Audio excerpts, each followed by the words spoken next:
కొన్ని గంటల వ్యవధిలో జరిగిన ఆపరేషన్ సింధూర్ కారణంగా పాకిస్తాన్ ఎయిర్ ఫోర్స్కి వాటిలో నష్టం $3.3 బిలియన్. ఒక్కసారి ఆ లెక్క చూస్తే ఎవరైనా బిత్తరపోవాలి. ఇంకా టెక్నికల్గా పూర్తిగా మాట్లాడితే $3.35732 బిలియన్ల US నష్టం. Total assessed financial impact.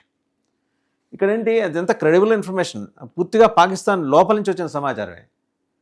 Pakistan air force నష్టపోయింది 6 ఎయిర్ క్రాఫ్ట్లు అండ్ 6 UCAVs. ఇది కన్ఫర్మ్డ్గా డెస్ట్రాయ్ అయింది. Apart from PAF, Pakistan air force air bases, Noor Khan air base, ఇంకో 2-3 ఉన్నాయి, అండ్ అదర్ అసెట్స్.